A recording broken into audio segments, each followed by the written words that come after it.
Hey there, Boots Owen here. This is my White Knight ECO43a tumble dryer. It burns gas. It burns natural gas from the pipe that comes to my house. 7 kg load. Very simple machine. Still quite clean. I've been using it continuously for about 3 years, and every time we do a load, as you can see here, this is clean, this is not. So every time we do a load, we clean this off and put it back in. But you can see in there, there's some fluffs and snots. You get some around the door, but they're quite easy to clean. But my caution is that with a machine like this that's burning gas, I want to make sure that inside all of the passageways and underneath the lid and all, there isn't any fluff building up that could go on fire. I think it's highly unlikely for it to go on fire, but I'm of a cautious nature. So we're going to check today and see if it's okay. This machine's different to an electric tumble dryer in that it burns gas to do the heating. It still has an electric motor and it has an electric control system, but it uses very little electricity and it uses, well, a bit of gas. So in here, you can just see through those cracks. That silver thing there in the center and the little brass thing to the left, that's the burner and the jet. And so the gas gets shot in through that jet on the left, and a flame blows away from the camera into a bit of ductwork around the back. We'll go and have a look at that. So around the back, the flame comes through this ductwork in here, through the inner duct, up in here, and blows through all of these big holes into the back of the drum, through the drum. So through the laundry, through the drum, through those holes, and then takes all the dust and blows it down here, where it will eventually come through this pipe. You can't see that. Where it comes through this pipe, but before it gets to this pipe, there's a fan. If I pull off this bit of metal here, you can see it comes down that this white ducting at the front into the fan housing here, then gets blown out here sideways and then into this black pipe. It's actually really, really clean. So if I can lift out that ductwork, it just fits in place. Oh, there's a bit of capacitor ooze there. That's weird. Looks like the electrolyte's leaking from that capacitor. I need to have a look at that. There's the motor up there. It's given good service. The machine itself, can't see what it rests on, but I think it just rests on bushings at the front and a bearing on the back. It seems to work absolutely fine. And over here on the right, the silvery thing, you can see the reflection of the capacitor in. That's another heat shield with I think it's a thermal sensor there, or maybe it's an igniter.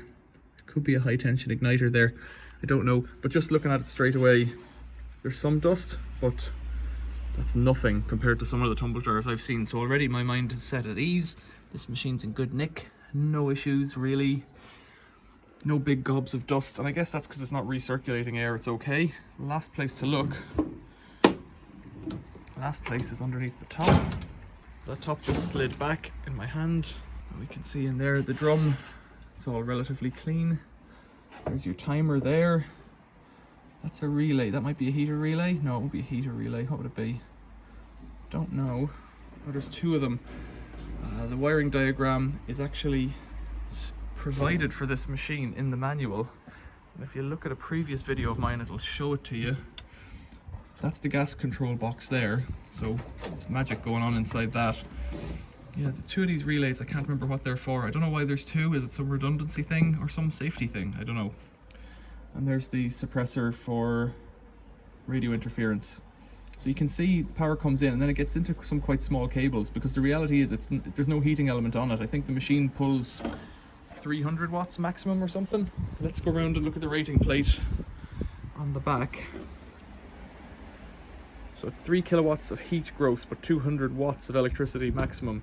So it's about the same amount of heat, but because gas is way cheaper, the moment gas here is 5.5 pence per kilowatt hour, and electric's 22 pence, something like that. So it's got to be cheaper. Quarter of the price for drying your laundry. Obviously you could dry it outside, but that's a different issue. So what am I going to do then? I'm just going to get the vacuum with a brush on it and just give it a little clean out. Really the only place to clean is that black duct and down the front, and if what I can reach in that white one, and anything I can get out of the bottom, and then I'll have another look at that capacitor.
So when I was reaching down there, I thought I could do a better job, so I'm going to try and take the front off now. I've taken off all the screws that I can find and it should just fall off.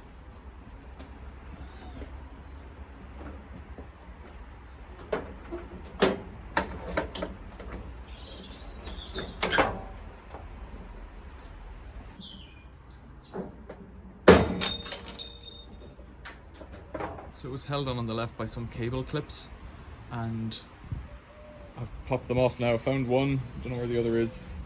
Getting them back on is going to be a different trick, but at least I can get access now in here to vacuum.